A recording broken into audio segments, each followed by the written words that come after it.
الحمد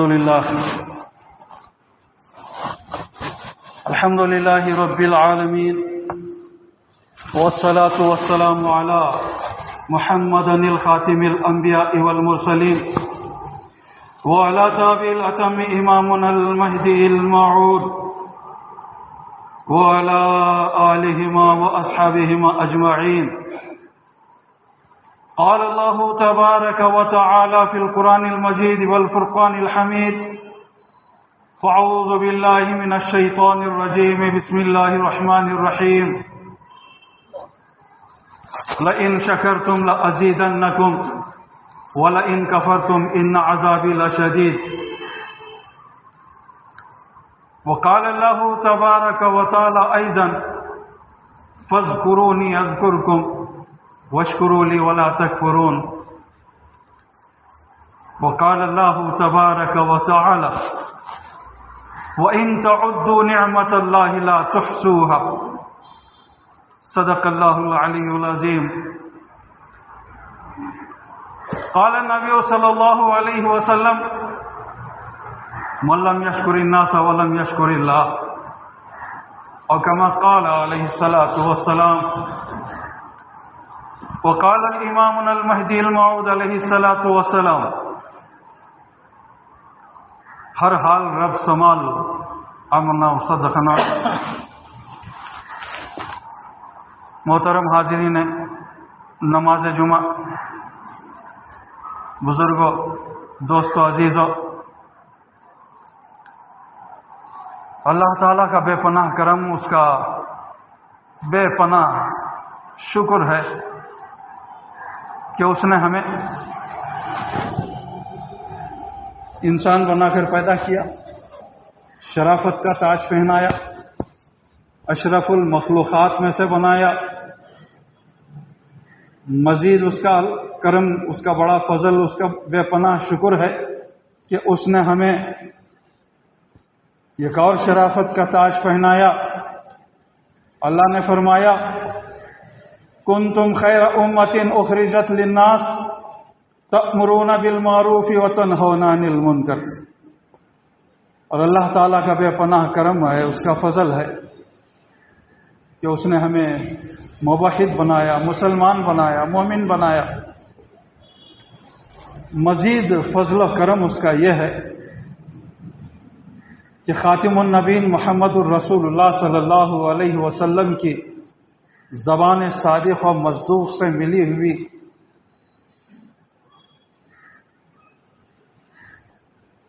خوشخبری، پیشن گوئی، امت کے لیے ڈھارس کہ جس کو ہلاکت سے بچانے والا ٹھہرا کر اس کا پتہ بتایا. یعنی ہمیں اللہ تعالیٰ نے مہدی موعود علیہ الصلاۃ والسلام کی آمد و گزشت کی تصدیق سے بھی بہرور فرمایا. ان ساری نعمتوں پر اللہ کا ہم جتنا بھی شکر ادا کریں وہ کم ہے. اور ظاہر سی بات ہے کہ کسی بھی نعمت پر چاہیے کہ ہم اللہ کا بے پناہ اس کا شکر ادا کریں. اب شکر ادا کرنے کے لیے عام طور سے اٹھتے بیٹھتے بہت سارے لوگوں کی عادت ہوتی ہے کہ اللہ تیرا بے پناہ شکر ہے. بے شک اس سے بھی اللہ کا شکر ادا ہوتا ہے، لیکن یہ کہ بندہ مومن کو چاہیے کہ اپنا سراپا پوری طرح سے مومنانہ زندگی بسر کرے، اللہ کی عبادت کرے، اس کی تسبیح و تحلیل بیان کرے، اس کا ذکر کرتا رہے، اس کی زبان سے اللہ کا شکر ادا ہوتا رہے، اس کے حرکات و سکنات سے، اس کے اٹھنے بیٹھنے سے، چلنے پھرنے سے، کھانے پینے سے، ہر معاملے میں. مختصر یہ کہ بندے مومن پوری طرح سے اللہ کا شکر گزار بندہ بن کر زندگی بسر کرے. اس کے لیے ابھی میں نے عرض کیا کہ زبان سے کہہ دینا کہ اللہ تیرا بہت شکریہ، شکریہ تو ادا ہوتا ہے، لیکن یہ کہ جب تک ہم اپنے پورے وجود سے اس بات کا ثبوت نہ دیں کہ ہم اللہ کے بندے، بندے کا مطلب غلام ہیں، اسی کی غلامی میں ہم جیتے ہیں اور مرتے ہیں، اور اسی کا دیا ہوا کھاتے پیتے ہیں، اور ہر چیز کو اسی کی دی ہوئی چیزوں کو استعمال کرتے ہیں۔ بلکہ قرآن کریم میں مشہور ترین سورت سورہ رحمان، اس میں اللہ تعالیٰ نے گویا کہ اپنے بندوں کو شکریہ ادا کرنے کی بار بار ترغیب دلائی، اس کی تلقین فرمائی، اس طرف ہماری توجہ کو مبذول کرایا اللہ تعالیٰ نے۔ دنیا میں اور آخرت میں دی جانے والی ساری نعمتوں کو اللہ تعالیٰ یاد کراتا ہے اس سورہ میں، سورہ رحمان میں۔ ہر ایک نعمت کے ساتھ اللہ تعالیٰ ایک آیت کو بار بار اس کو دہرانے کا بھی اللہ تعالیٰ نے درس، بلکہ قرآن میں وہ آیت بار بار سورہ رحمان میں نازل فرمائی، فَبِأَيِّ آلَاءِ رَبِّكُمَا تُكَذِّبَانِ۔ تم اپنے رب کی کون کون سی نعمتوں کو جھٹلاؤ؟ ظاہر سی بات ہے، کتنی نعمتیں اگر یہ 2-4 لمحوں کے لیے ہماری سانس رک جائے تو شاید ہماری زندگی بھی ختم ہو جائے، اور بہت ساری نعمتیں ہیں۔ اس کے لیے ہم کو چاہیے کہ اللہ کی بندگی کا پوری طرح سے حق ادا کرنے کی کوشش کریں، کم سے کم حق کا مستطاعتم اللہ سے ڈریں۔ یا ایھا الذین آمنوا اتقوا اللہ حق تقاتی، اے ایمان والو اللہ سے ڈرو جیسا کہ اس سے ڈرنے کا حق ہے۔ اتنا نہیں کر سکتے، اللہ سے نہیں اتنا زیادہ نہیں ڈر سکتے، اس کی طاقت نہیں رکھتے، تو یا ایھا الذین آمنوا اتقوا اللہ حق ما استطعتم، اللہ نے فرمایا کہ کم سے کم تم جتنا تمہاری طاقت ہے تم کر سکتے ہو، اللہ کا خوف اپنے دل میں پیدا کر سکتے ہو، اتنا تو کرو۔ پھر جب اللہ کا خوف ہوگا، رسول اللہ صلی اللہ علیہ وسلم نے فرمایا الایمان بین الخوف والرجاء، ایمان امید اور خوف کے درمیان والی کیفیت کو ایمان کہا جاتا ہے۔ اللہ کی ذات سے، اس کی رحمت سے پوری طرح سے امیدوار بھی ہونا چاہیے، اور اللہ کا خوف بھی ہمارے دل میں ہونا چاہیے۔ کسی سے ڈرنے کا نہیں، صرف ڈرنا ہے تو اللہ سے ڈرنا ہے۔ وہ ہمارے ہر حرکات سے واقف ہے، علیم ہے، خبیر ہے، بصیر ہے، سمیع ہے، بصیر ہے، سب کچھ اس کے علم ہے۔ اندھیری رات میں کالی چٹان پر کالی چونٹی جو چلتی ہے، اس کے چلنے کو بھی اللہ دیکھتا ہے، اس کے چلنے کی آواز کو بھی دیکھتا ہے، سنتا ہے۔ غرض یہ کہ اللہ کی ذات سب سے بڑی، اللہ اکبر، صرف زبان سے کہنا نہیں، جب اللہ کو ہم سب سے بڑا مانتے ہیں، اس کے مطابق اس کا خوف اور اچھے کام کر کے اسے اچھی امید، یہ ساری چیزیں ہونی چاہیے۔ اللہ تعالیٰ نے اپنے بندوں پر بندگی کو لازم فرمایا اور فرمایا ان الصلاۃ کانت علی المؤمنین کتابا موقوتا، کہ بے شک ہم نے مومنین پر اس کے وقت مقرر پر نمازوں کو فرض کیا ہے۔ اب وقت پر نماز پڑھیں، یہ بھی اللہ کا شکر ہے۔ جب تک ہم اس طرح سے اللہ کی عبادت، اس کی بندگی نہیں کرتے اور سراپا اللہ کے شکر گزار بندے نہیں بنتے، اس وقت تک اللہ کی رحمتیں پوری طرح سے ہماری طرف اللہ تعالیٰ نازل نہیں فرماتا۔ اور ہر معاملے میں اللہ کا شکر ادا کرنا بہت ضروری ہے۔ نماز پڑھتے ہیں، 5 وقتہ نماز پڑھتے ہیں، تو اس کا مطلب یہ کہ اے اللہ، تو نے ہمیں انسان بنایا، مسلمان بنایا، موحد بنایا، لہذا ہمارا بھی یہ فریضہ ہے کہ تو نے ہمیں جو اتنی ساری نعمتیں عطا فرمائی، ایمان عطا کیا، قرآن عطا کیا، سب کچھ تو نے عطا کیا، اس کے شکر میں ہم تیری بندگی کرتے ہیں۔ ایاک نعبد و ایاک نستعین، اے اللہ ہم تیری ہی عبادت کرتے ہیں اور تجھی سے مدد طلب کرتے ہیں۔ اللہ کا ہمیشہ اس کو حاضر و ناظر جان کر اپنی ہر غلطی پر بھی نگاہ رکھنے کی ضرورت ہے، اور ہر نیکی پر اللہ سے اس کی بخشش اور اس کے نوازشوں کی امید رکھنے کی ضرورت ہے۔ لہذا بہت ساری مثالیں ملتی ہیں۔ اللہ تعالیٰ نے دولت دی، دولت دے کر آزمایا، اور کسی کو حکومت دے کر آزمایا، طرح طرح سے اللہ تعالیٰ نے اپنے بندوں کو آزمایا۔ ہر دور میں حق اور باطل دونوں آپس میں ٹکرائے، لیکن اللہ تعالیٰ ہمیشہ، جیسا کہ سورہ ملک کی پہلی آیت میں خود اللہ فرماتا ہے، خلق الموت والحیات لیبلوکم ایکم احسن عملا، ہم نے موت اور زندگی دونوں چیزوں کو اس لیے بنائی ہے تاکہ ہم جانیں پہچانیں کہ تمہیں کون نیک اعمال کرتے ہیں، غلط راستے پر کون نکلتا ہے۔ یہ ساری چیزیں نہیں، مطلب یہ کہ کون شکر گزار بندہ ہے اور کون فرما بردار بندہ ہے۔ اللہ نے ہدایت ہمیں عطا کی، موحد بنایا، ہدایت یافتہ بنایا، اور عقل سلیم و فہم کامل اللہ تعالیٰ نے عطا کیا، اور ہمارے سامنے دو راستے رکھے، ایک خیر کا راستہ، دوسرا شر کا راستہ، صراط مستقیم جسے کہتے ہیں وہ سیدھا راستہ، نبیوں والا راستہ، صدیقین والا راستہ، صالحین والا راستہ۔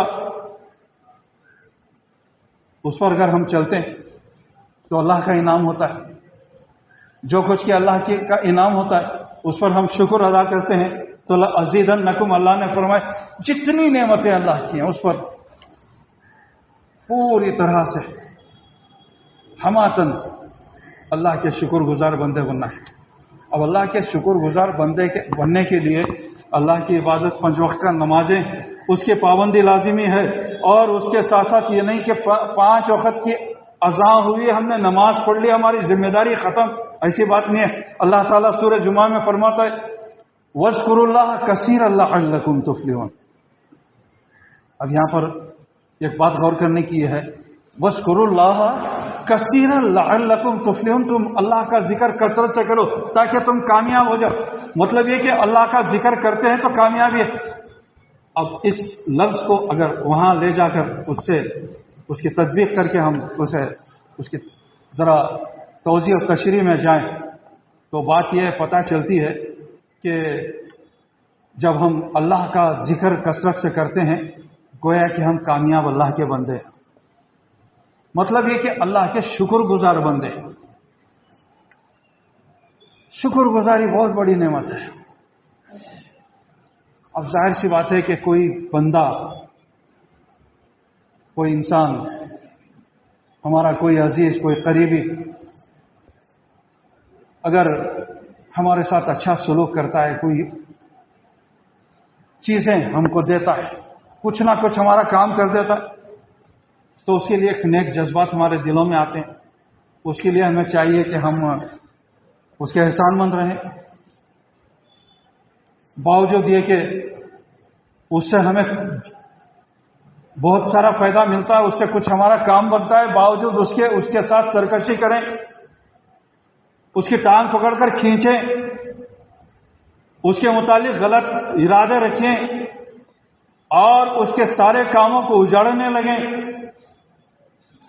تو یہ ناشکری ہے۔ اور یہ ناشکری ہونے کی وجہ سے اللہ کے نبی صلی اللہ علیہ وسلم فرماتے ہیں کہ دل سے، زبان سے، آپس میں ایک دوسرے کے شکر گزار بن کر زندگی بسر کرنا۔ اللہ کا شکریہ تو ادا کرنا ہی ہے، لیکن اللہ کے شکر گزار بندے بننے کے لیے رسول اللہ صلی اللہ علیہ وسلم نے ایک بہت بڑی تعلیم دی، وہ یہ کہ آپس میں ایک دوسرے کا لحاظ کرو، خیال رکھو، اور ایک دوسرے کی اچھائی پر شکریہ ادا کرو۔ اس کے ساتھ اچھا سلوک کرو، برتاؤ کرو، یہ بھی شکریہ ہے، یہ شکر گزاری ہے۔ اسی لیے نبی کریم صلی اللہ علیہ وسلم نے فرمایا کہ من لم یشکر الناس ولم یشکر اللہ، جو لوگوں کا شکریہ ادا نہیں کرتا وہ اللہ کا بھی شکریہ ادا نہیں کرتا۔ کوئی کچھ کتنا بھی کر لے، کیا کر دیا ہمارے لیے، پتہ نہیں کیسے کیسی باتیں۔ مطلب یہ کہ ہر انسان، بلکہ رسول اللہ صلی اللہ علیہ وسلم نے ایک مسلمان کو دوسرے مسلمان کا بھائی قرار دیا ہے۔ جب بھائی بھائی ہیں آپس میں تو چاہیے کہ بھائی اپنے لیے جو پسند کرتا ہے دوسرے کے لیے بھی وہی پسند کرے، اور اپنے بھائی سے کوئی قسم کی اچھائی اس کو ملتی ہے تو اس کا شکریہ ادا کرے، اس کے حق میں دعا کرے، اس کی بھلائی کرے، اس کے لیے پوری طرح سے خیر خواہ بنے رہیں، باوجود یہ کہ اتنا سب ہونے کے اس کی برائی کریں، ٹانگ پکڑ کر کھینچیں۔ یہ انسانیت نہیں ہے۔ سب سے پہلے اسلام اللہ کے پاس مقبول ترین پسندیدہ دین اور مذہب اگر ہے تو وہ دین اسلام ہے۔ ان الدین عند اللہ الاسلام، سلامتی والا۔ ہر کسی کو آپس میں ایک دوسرے سے سلامتی چاہیے۔ ایک دوسرے کی سلامتی جب کے لیے اتر جائے، یہ دنیا جنت کا نمونہ بن جائے، اور پھر آپس میں ہر ایک چھوٹی چھوٹی آپس میں اچھائی کے بدلے ایک دوسرے کا شکریہ ادا کرے اور ایک دوسرے کے خیر خواہ بنے رہیں، تو پھر یہ دنیا جنت کا نمونہ بن جائے۔ غرض یہ کہ ہمیں چاہیے کہ اجتماعی زندگی بھی ہماری اللہ کے بندوں کے درمیان رہتے ہوئے وہاں پر بھی ہم کو دین اسلام جو تعلیم دیتا ہے، سلامتی کا پیغام دیتا ہے، سلامتی کے راستے پر چلنے اور چلانے کا جو درس دیتا ہے، اس کو اختیار کریں۔ اسی لیے رسول اللہ صلی اللہ علیہ وسلم نے فرمایا، تم میں سے وہ مومن نہیں ہے جس کے ہاتھ سے، زبان سے، اس کے کسی بھی طرح سے اس کے مسلمان بھائی کو تکلیف پہنچتی ہے تو تکلیف دینے والے کو اللہ کے رسول صلی اللہ علیہ وسلم نے فرمایا کہ وہ مومن نہیں ہے، وہ مسلمان نہیں ہے۔ اب ایسے کتنی چیزیں، اب چھوٹی چھوٹی چیزیں، راستہ چلتے ہیں انسان، راستے سے چل رہے ہیں، راستے میں کوئی چیز تکلیف دہ پڑی ہوئی ہے، ایذا پہنچانے والی چیز پڑی ہوئی ہے، اس پر اگر ہماری نظر پڑ گئی تو ہمیں چاہیے کہ یہ تکلیف دینے والی چیز پر اللہ کا شکر ہے کہ میری نظر پڑ گئی، اسے ہٹا کر راستے کے کنارے لگا دینا، اسے بیچ راستے سے، درمیانی راستے سے اسے ہٹا کر دوسرے آنے والوں کا خیال رکھ کے دوسروں کی سلامتی کے پیش نظر اس تکلیف دہ چیز کو ہٹا دینا، یہ بھی ایمان کے کئی شعبے اس میں سے ایک ادنا سا شعبہ ہے، ادنا سا درجہ ہے۔ اسی طرح سے شکر گزار بندہ بن کر زندگی بسر کرنے کے لیے اللہ کی بندگی تو الحمدللہ ایک بحیثیت مسلمان و مومن کے ہوتی ہے، ساتھ ہی ساتھ ایسا نہیں کہ مسجد میں آئے، عورتیں مصلی پہ کھڑی ہوئی، نماز پڑھ لیا، نماز سے فارغ ہوتے ہی پھر وہی رفتار جو پہلے تھی بے ڈھنگی ابھی باقی ہے، ایسا معاملہ ہے تو یہ مومنانہ زندگی نہیں ہے۔ یہ اللہ کے شکر گزار بندے یا بندیاں ہونے کا آپ کی پہچان نہیں ہے۔ مصلی پر اگر اللہ کا بندہ یا بندی کھڑی ہے تو بھی مسلمان و مومن ہونا ہے، اور مصلی پر ہٹ جائے تو بھی اس کو مسلمان و مومن بن کر زندگی بسر کرنا ہے۔ اس لیے کہ مسلمان سلامتی والے مذہب کو اختیار کیا ہے، جتنا ہم سے، اس لیے کہ گزشتہ مہینے خاتم النبی محمد الرسول اللہ صلی اللہ علیہ وسلم جو کہ عالمین کے لیے رحمت بنا کر مبعوث کیے گئے، بھیجے گئے، ان کے متعلق مختلف پہلوؤں کے معاملات میں ہم نے بہت کچھ سنا، جا بجا تقریریں ہوئی، واضح ہوئی، اور مشاعرے ہوئے اور ہر طرح سے رسول اللہ صلی اللہ علیہ وسلم کی سیرت بیانی کا اہتمام ہوا. اب یہ سیرت بیانی، اگر ہم سیرت بیانی کریں حضور کی، دوسروں کے لیے نصیحت کریں اور خود کے لیے فضیحت، لما تقولون ما لا تفعلون، یہ بھی بات آتی ہے. جو کچھ ہم کہتے ہیں ہم کو چاہیے کہ ہم پہلے عمل کریں. سراپا ہم رحمت للعالمین کے امتی ہونے کی حیثیت سے اپنے اندر بھی رحمت کا جذبہ پیدا کریں، کسی کے لیے زحمت نہ بنے. اس طرح سے زندگی بسر ہوتی ہے تو بندوں کے درمیان میں بھی ایک طرح سے بہترین ماحول پیدا ہو سکتا ہے، اخوت، بھائی چارگی.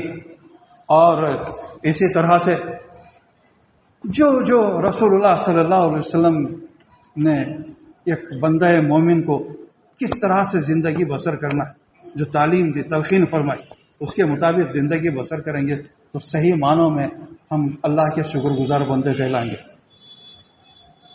اللہ کی عبادت کی.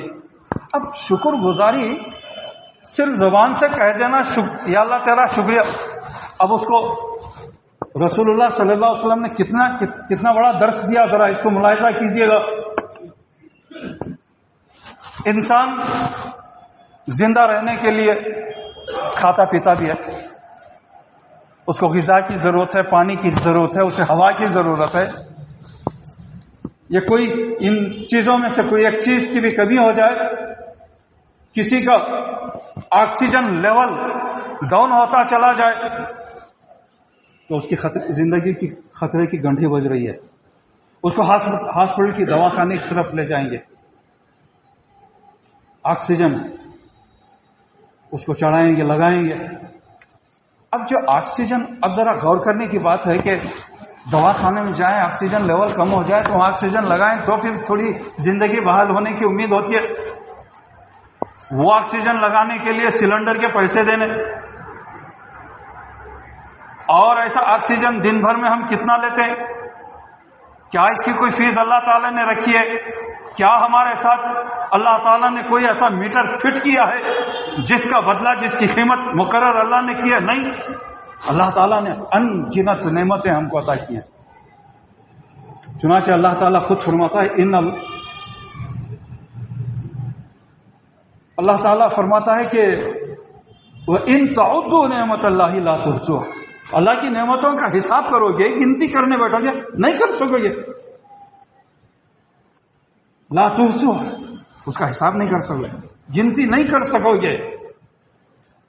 اگر دنیا کے سارے سمندروں، تالابوں، دریاؤں، ندیوں اور کنویں کے پانی کو سیاہی بنا لیا جائے اور ساری دنیا کے درختوں کو قلم بنا لیا جائے اور اللہ کی تسبیح و تحلیل لکھنے، بیان کرنے کے لیے بیٹھیں، اس کا شکریہ ادا کرنے کے لیے بیٹھیں، تو ہم ادا نہیں کر سکتے.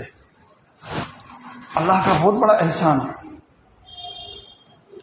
کسی نے کیا خوب کہا ہے، اگر شکر ہفتہ بروز شمار گزارت نباشت یہ کہ از ہزار، اگر قیامت تک بھی خدا کا، اللہ کا شکر ادا کرے گا تب بھی 1000 میں سے ایک حصہ بھی پورا نہیں ہو سکے گا. مطلب یہ کہ ہماری زندگی کا ہر پل میں کا ایک سیکنڈ، اس کا بھی اگر کوئی حصہ اس کو تقسیم کر سکتے ہیں تو اس کا بھی ہم حق ادا نہیں کر سکتے. اللہ کی بہت بڑی نعمت ہے.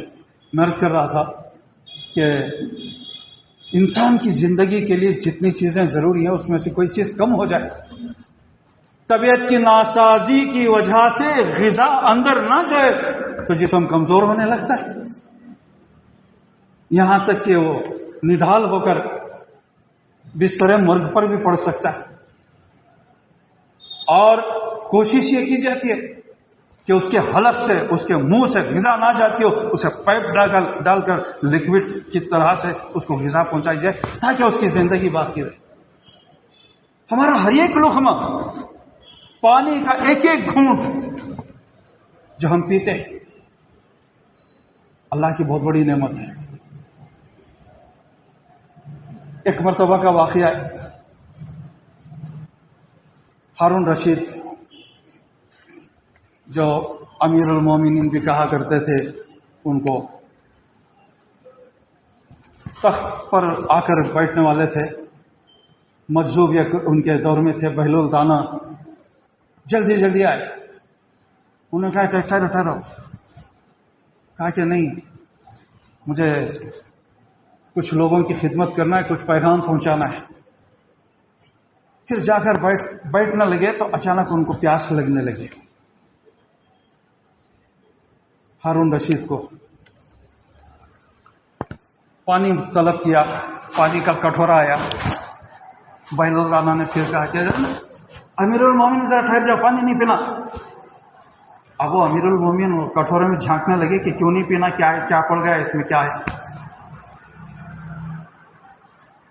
تو بہلول دانا پوچھنے لگے، مجذوب جو اللہ کے بڑے ولی تھے، میں آپ سے یہ جاننا چاہتا ہوں کہ آپ کو بڑے پیاس لگی ہے نا؟ کہا ہارون رشید نے کہ ہاں بڑی پیاس لگی ہے، جلدی پانی پینا ہے۔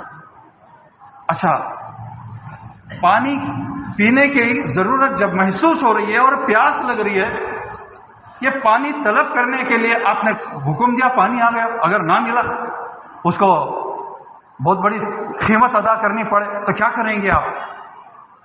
ایک آدھا کٹورا بھی پانی اگر آپ کو پینا ہے تو اس کے لیے کیا کریں گے؟ ہارون رشید نے کہا کہ میری آدھی حکومت دے کر آدھا کٹورا پانی پی لوں گا۔ پھر کہا بہلول دانا نے کہ ٹھیک ہے، پانی پی لو۔ ہارون رشید پانی پینے لگے۔ پانی پی کر ختم ہونے کے بعد پھر سے سوال کیا،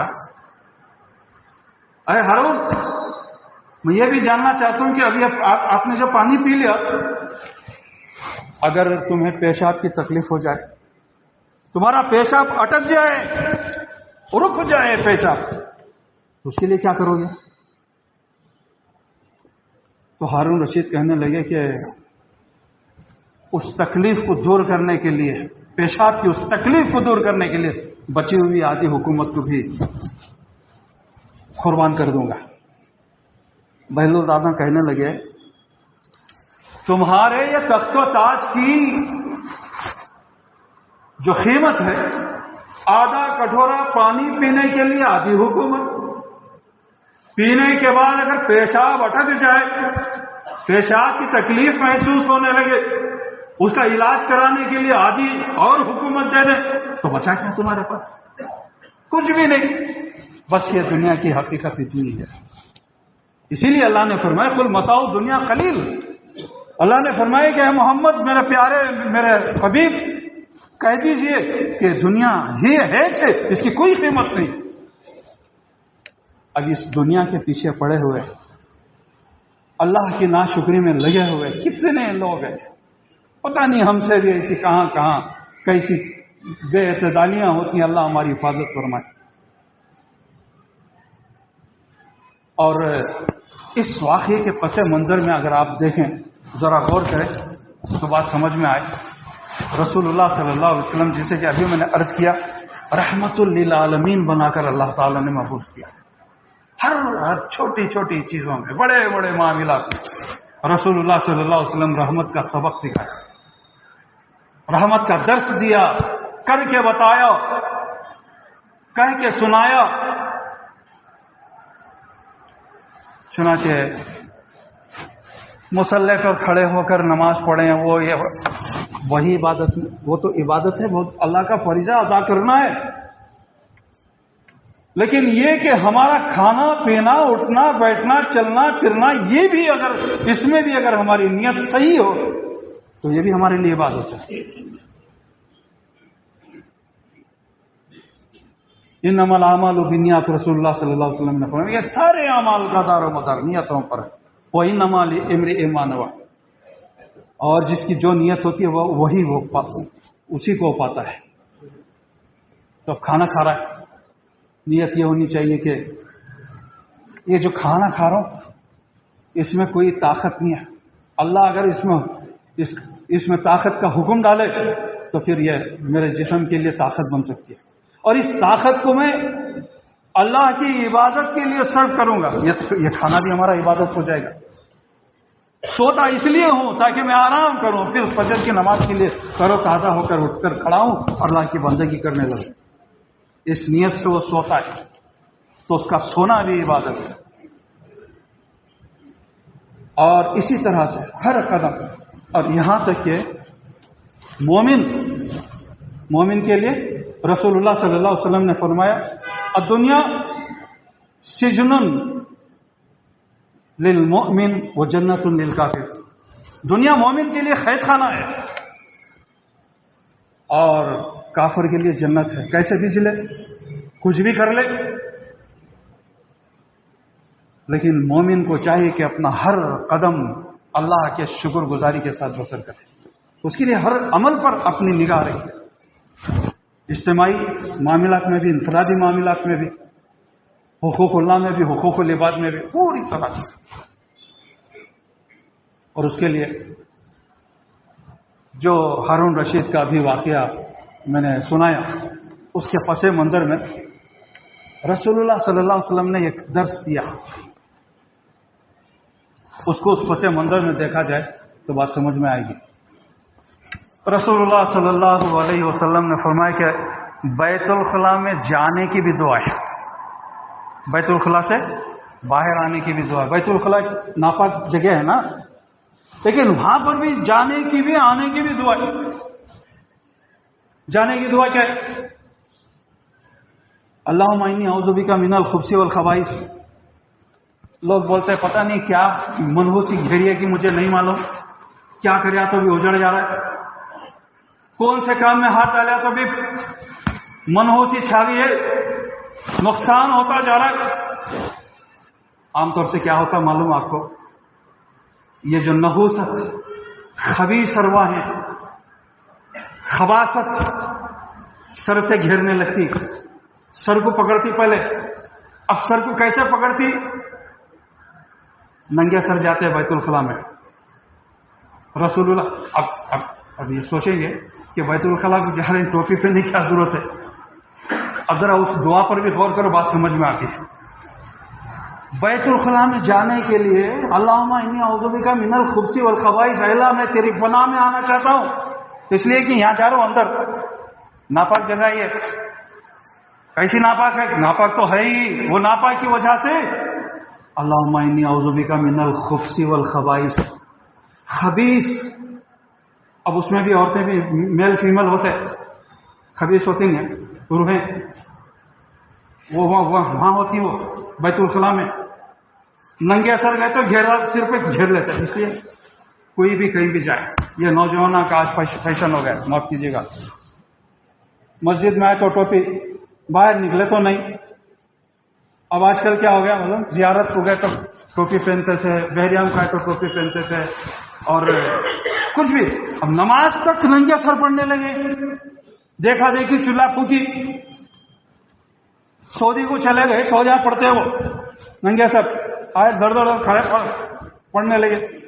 ارے ہر چیز کے آداب ہے۔ میں عرض کر رہا تھا، یہ بات چلی ہے تو بس ابھی تذکیہ عرض کر کے میں آگے جو بتانا چاہ رہا تھا وہ بات کو آپ تک پہنچاؤں، وہ یہ کہ نماز ننگے سر ہو جاتی، لیکن اس کی جو ہر ایک چیز کی ایک اس کی کوالٹی ہوتی ہے نا، ہر ایک چیز کا ایک مقام مرتبہ ہوتا ہے۔ ہو جاتی، پڑھ لیا ہو ٹھیک ہے، پڑھ لیا، اللہ کی نظر میں جو ہے ہاں ٹھیک ہے پڑھ لیا۔ ٹوپی پہن کر پڑھا تو ہاں میرا بندہ نماز پڑھا، ٹوپی بھی پہن کر، نماز کا بھی میرا بھی لحاظ رکھ کر پڑھا، اچھی طرح قبول ہوتی ہے۔ ٹوپی کے بجائے پگڑی پہن کر نماز پڑھ رہا تو اور زیادہ قبولیت۔ فیشن بنا لے، ننگے سر، قبرستان میں ننگے سر، وہاں ننگے سر، یہاں کیا ہے تماشا؟ مومن رسول اللہ صلی اللہ علیہ وسلم کے دور میں، مہدی موعود علیہ السلام کے دور میں کسی کے چہرے پہ داڑھی نہ ہو تو وہ مسلمان نہیں سمجھا جاتا تھا۔ کسی کے سر پہ ٹوپی یا پگڑی نہ ہو تو وہ مومن اور مسلمان نہیں سمجھا جاتا تھا. اب ہم کیا کر رہے ہیں؟ پیانٹ پہنے ہوا ہے، ایسی پیانٹ پہنے، وہ آ کے بات چلیے تو ساری باتیں بسبیلہ تذکرہ عرض کروں کہ پیشاب خانے میں بیٹھتے، ٹائٹ پیانٹ، جینس پیانٹ جسے بولتے، بیٹھ کر پیشاب کر رہی، اس کی صفائی کے لیے آسانی نہیں، ٹائٹ ہو گیا. اب اسے پیشاب کو اور پوری طرح باہر نکالنے کے لیے اٹھ کر کھڑے ہو رہے ہیں، وہ ٹبک رہا ہے. پھر اس کے بعد پھر بیٹھ کر صفائی کرنے جا رہی، نہیں ہو رہا بیٹھنے، کھڑے ہو کر اوپر سے پانی ڈال رہی. اب وہ پانی پڑ رہا ہے تو نیچے پڑ کر نیچے جو پیشاب پڑا ہوا ہے اس کے چھینٹے مل کر کپڑوں پر، بدن پر آ رہی، کپڑے بھی بدن بھی ناپاک. وہاں سے آئے، وضو کر کے نماز کو کھڑے ہو گئے. ذرا سوچنے کی باتیں ہیں نا. تو میں عرض کر رہا تھا کہ بیت الخلاء میں جا رہی تو دعا پڑھ کے جانا، سر پہ ٹوپی پہن کے جانا، عورتیں سر پہ اوڑھ کے جانا. نہیں تو وہاں جو ارواح خبیثہ ہوتی، میل فیمیل، عورت مرد، ہر طرح کی ہوتی خبیثات، وہ سر پہ سوار ہو جائیں گے، پھر ہماری زندگی تباہ و تاراج. اس کے لیے رسول اللہ صلی اللہ علیہ وسلم نے فرمایا کہ جب جا رہے ہیں اندر بیت الخلاء کو سر پہ ٹوپی پہنو، دعا پڑھ کے جاؤ، اللہم انی اعوذ بک من الخبث والخبائث، اللہ کے سوا کون حفاظت کرتا. یہ بول کر جائیں گے تو وہ خبیث روح ہے نا، وہ باہر نکل جاتی، ہماری ضرورت پوری کرنے تک وہ نہ رہتی. پھر واپس آئیں گے. واپس آئے تو کیا ہوا؟ جسمانی طور پر سکون محسوس ہوتا کیا نہیں ہوتا؟ ہوتا نا. زور سے ایک دو آگا تو کیا ہوتا؟ بے چینی ہوتی. اسی لیے بہلول دانا نے ہارون رشید کو پوچھا کہ آدھا کٹورا پانی پینے کے لیے کیا کرو گے؟ کہا کہ آدھی حکومت ادا کر دوں گا، پانی پی لوں گا آدھا کٹورا. پھر اس آدھے کٹورے پانی کو خارج کرنے کے لیے تکلیف ہو رہی ہے، رک گیا پیشاب، کیا کرو گے؟ آدھی حکومت پھر دے دوں گا. تو اس پر غور کرتے ہوئے یہاں پر بات کو سمجھیں کہ بیت الخلاء سے باہر نکلنے کے وقت بھی رسول اللہ صلی اللہ علیہ وسلم نے دعا سکھائی، بڑی زبردست. وہاں پر بھی اللہ کا شکریہ ادا ہو رہا ہے. وہ اس طرح سے الحمدللہ الذی اذهب عنی العذاب وعافانی. اے اللہ میں تیرا شکریہ ادا کرتا ہوں، تعریفیں سب تیرے لیے. الحمدللہ الذی، اس کی ذات ایسی ہے، یعنی اللہ تو ایسا ہے، اذهب عنی العذاب، میرے جسم میں جو تکلیف تھی اسے نکال دیا، بھگا دیا، ختم کر دیا. اذهب عنی العذاب وعافانی، مجھے سکون، صحت اور عافیت تو نے عطا فرمائی. صحت ملی، سکون ملا، اس پر شکریہ. تکلیف دور ہوئی، اس پر بھی شکریہ. اب صحت برقرار رہتی کہ نہیں رہتی؟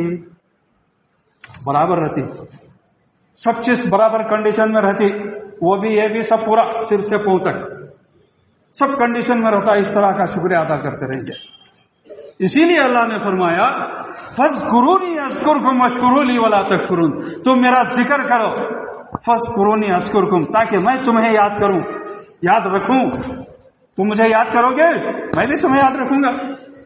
جب ہم اکیلے میں بیٹھ کر اللہ کو یاد کر رہے ہیں تو اللہ تعالیٰ فرشتوں کے ساتھ بیٹھ کر ہمارا ذکر کرتا، میرے بندے فلاں فلاں فلاں فلاں، جب وہ میرا ذکر کر رہے ہیں. ہم اللہ کا ذکر اکیلے میں کر رہے ہیں، اللہ تعالیٰ فرشتوں میں ہمارا ذکر کرتے، ہمیں دکھاتے فرشتوں کو، دیکھو میرے بندے میرا ذکر کر رہے ہیں. فاذکرونی اذکرکم واشکروا لی ولا تکفرون. تم میری نعمتوں کا شکریہ ادا کرو، ولا تکفرون، کفران نعمت نہ کرو. اور فرمایا لئن شکرتم لازیدنکم ولئن کفرتم ان عذابی لشدید. تم میری نعمتوں کا شکریہ ادا کرو، لازیدنکم، تم میری نعمتوں کا شکریہ ادا کرو گے میں اور زیادہ تمہیں عطا کروں گا. وَلَئِن كَفَرْتُمْ إِنَّ عَذَابِي لَشَدِيدٌ. تم اگر کفران نعمت کرو گے تو میرا عذاب ہو سکتا ہے. کیسا عذاب سکتا ہے؟ وہ ایک تھا سرکش، سرکھرا. اس نے سوچا کہ سب کچھ اللہ کی طرف سے ہو رہا ہے، نعوذ باللہ اللہ کچھ ختم کرا تو نوز باللہ تیر کمان لے کر پر چڑھا پوری بلندی پر وہاں سے تیر چلائے. تیر کہاں جاتا ہوتا؟ خلق الانسان ضعیفا، انسان کو اللہ کمزور بنا کر پیدا کیا ہے. یہ کیا کر سکتا ہے؟ اللہ کا کیا بگڑ سکتا ہے؟ تیر تو گیا نہیں، لنگڑا مچھر آ کر گھس گیا اندر ناک میں، ناک سے گھس کو سر میں بڑھ گیا، کر کر کر کر کر چل رہا ہے. بڑا پریشان ہو کر اوپر سے نیچے اترا، کئی حکیموں کو بلا کر دکھایا، کچھ بھی نہیں ہوا. آخر میں ایک حکیم بولا کہ اس کے سر پر چپل سے مارنا، چپل سے مارے تو اسے سکون ملتا. کل جب تک چپل سے مارتے رہتے اسے سکون، چپل سے مارنا بند کرے تو سکون ختم. دیکھو اسے بولتے عذاب شدید. لئن شکرتم تو میرا. اب ابراہیم علیہ السلام کو آگ میں ڈالا گیا. ابراہیم علیہ السلام سے جبرائیل بھی آگ پوچھے، اے ابراہیم خلیل اللہ، حکم دیجیے آپ، ساری آگ بجھا دیں گے. کہا کہ نہیں، اللہ کی مرضی ہے کہ اس میں رہوں میں تو اللہ ہی مجھے میری حفاظت کرے گا. شکر ہے اللہ کا. اتنا کہنا تھا، ادھر سے اللہ کی طرف سے آگ کو حکم ملا، قلنا یا نار کونی بردا وسلاما علی ابراہیم. اے آگ میرا خلیل پر، میرے دوست پر ٹھنڈی ہو جا. کیسی؟ میرا دوست اکڑگا جیسا نہیں، ٹھنڈی سے اکڑگا ویسا نہیں. ٹھنڈی بھی کیسی؟ بردا وسلاما علی ابراہیم. ٹھنڈی ایسی کہ سلامتی بھی رہنا، پوری ٹھنڈی نہیں ہونا، سلامتی. اب وہ کار میں جاتے جاتے وہ کیا نام اس کا، وہ چلتی نہ ہو کیسی، وہ اے سی چلاتے، زیادہ نمبر پر رکھ دیا تھا، پیچھے انہوں بیٹھے اس میں ذرا کم کرو جی، جتنا رکھنا ہوتا رکھے تو برابر کی ٹھنڈی مل دی. زیادہ بڑھا دیا تو اکڑنے لگتے. وہ نہیں ہونا بول کر اللہ کا حکم ہوا، اے آگ میرے خلیل پر، میرے دوست پر، خلیل اللہ پر، ابراہیم خلیل اللہ پر ٹھنڈی ہو جا. ایسی ٹھنڈی بھی نہیں کہ اسے تکلیف پہنچے. بردوں و سلامن علی ابراہیم. ٹھنڈی ایسی کہ سلامتی بھی پہنچانا، ٹھنڈی بھی رہنا، سلامت بھی رہنا میرا دوست، ایسی ٹھنڈی ہو جائے. تو اسی طرح سے بہت ساری چیزیں ہیں. شیخ سعدی رحمۃ اللہ علیہ کا ایک واقعہ بتا کر اپنی گفتگو ختم کروں کہ شیخ سعدی رحمۃ اللہ علیہ ایک مرتبہ ایک قریبی بستی کو جا رہے تھے، دینی کوئی پیغام پہنچانے کے لیے، دینی خدمت میں لگے رہتے تھے اللہ کے ولی. جیسے ہی اس بستی میں اندر داخل ہو رہے تھے، چپل ٹوٹ گئی ان کی. اب ابراہیم شیخ سعدی رحمۃ اللہ جاری چپل ٹوٹ گئی، اٹھا لیے، اسے چھپا لیے. کیا ہوگا سو یہ برابر بستی میں جا کو آدمی دیکھنے کو چپل توڑ کے کیا سمجھیں گے لوگ؟ سوچ لیتے آگے جا رہے. مسجد کے قریب جب پہنچے، ہاتھ بھی نہیں پیر بھی نہیں، ویسا ایک اللہ کا بندہ گھسیٹتا ہوا رینگتا ہوا مسجد کو نماز کو آ رہا ہے. شیخ سعدی جب اسے دیکھے تو فوراً جلدی اندر جا کر، اب وضو سے رہتے، وضو سے رہنا بہت اچھا. اب اولیاء اللہ انبیاء سب ابھی بھی اللہ کے نیک بندے وضو سے رہتے. اب وضو سے اندر گئے، داخل ہوئے مسجد میں، جاتے ہوئے پہلے سجدے میں پڑ گئے، اللہ سے معافی چاہیے. اللہ تو نے میری چپل ٹوٹ گئی، لیکن تو نے مجھے دو پیر تو سلامت دیا ہے، اس بندے کے مقابل میں کہ جس کے ہاتھ اور پیر دو بھی نہیں. میں کتنا ناشکر ہو گیا تھا، بڑی معافی چاہتا ہوں، استغفر اللہ. رونے لگے، گڑ گڑانے لگے، اللہ سے معافی چاہنے لگے. غرض یہ کہ ہمیں چاہیے کہ شکر کے ذریعے، ذکر کے ذریعے ہم اللہ کے قریب ہونے کی کوشش کریں، اور اللہ تعالیٰ کی رحمت بھی ہمارے ساتھ رہے گی. اس کی نعمتوں میں اللہ تعالیٰ اضافہ کرے گا ذکر کے ذریعے سے. جیسا کہ مہدی موعود علیہ السلام نے فرمایا، ہر حال رب سنبھال، ہر وقت اللہ کا ذکر کرتے رہو. اللہ کا ذکر کرتے رہیں گے تو اللہ کا شکر گویا کہ ادا کرتے رہیں گے. اللہ کی عبادت کرتے رہیں گے تو اللہ کے شکر گزار بندے بن کر زندگی بسر کرنے کا موقع اس کی سعادت گویا کہ حاصل ہوگی. اور اسی طرح سے ہر ایک قدم بندہ مومن کا اللہ کا شکر ادا کرتے ہوئے بسر ہو تو اللہ کی نعمتیں ہما وقت اس میں اضافہ ہوتا رہتا ہے. اللہ تعالیٰ سے دعا کیجیے. میں بھی دعا کرتا ہوں کہ اللہ تعالیٰ مجھے اور آپ سب کو اللہ کا ذاکر اور اس کا شکر گزار بندہ بنائے. ہم کو اللہ کی نعمتوں پر شکریہ ادا کرنے کی توفیق عطا فرمائے اور آپس میں یہ ایک دوسرے کا بھی شکریہ ادا کرتے ہوئے احسان مندی والی زندگی بسر کرنے کی اللہ تعالیٰ ہمیں توفیق عطا فرمائے. آمین. وآخر الدعوانا ان الحمد للہ رب العالمین.